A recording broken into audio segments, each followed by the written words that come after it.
Okay, for this video, what I want to do is show you how to solve by completing the square when the leading coefficient is not 1.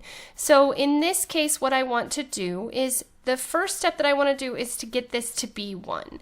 So what I'm going to do is I'm going to divide all of my terms by 10 in order to make this leading coefficient 1. So I'm going to end up with x squared minus 2x minus, and I'm going to leave this as a fraction, 23 over 10.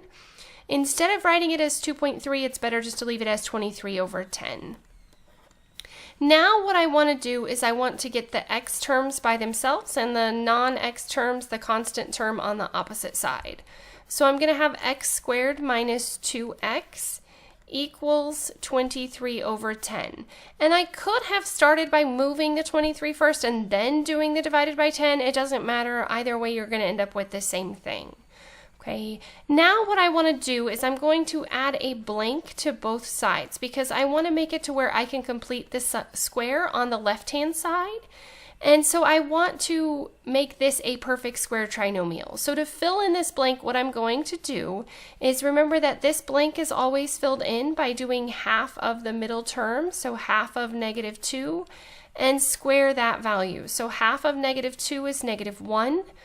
And -1 squared is +1. So right here, all I did was I took half of -2 to get -1, and I squared it to get +1. And then I'm going to add the same thing over on this side.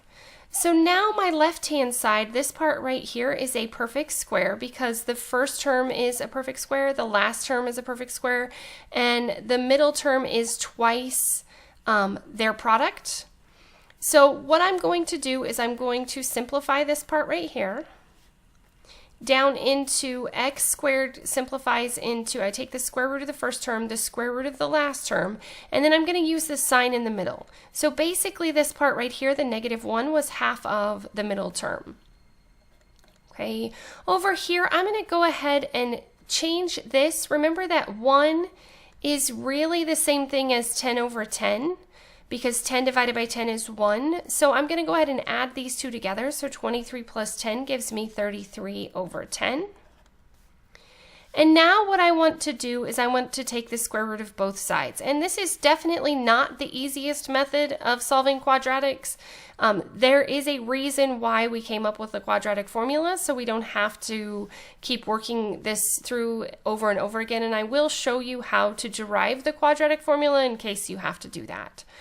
Okay, so x minus 1 is equal to plus or minus, and with this, remember that you are not allowed, this part right here is really negative, the square root of 33 divided by the square root of 10, and if you remember, you're not allowed to have radicals in the denominator, so you have to rationalize the denominator by multiplying by the square root of 10.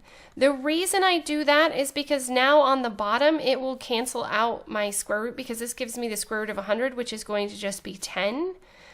And on the top, I'm going to have 330. So I do have to simplify this because I'm not allowed to have radicals in the denominator. So then my final answer is going to be x equals 1 plus or minus the square root of 330 over 10. And this is a completely acceptable way of writing this answer. Most of the time, though, you're not going to see it in this manner. You are going to see it where it's combined together. So basically what I would do is combine these together by multiplying this part to be 10 over 10.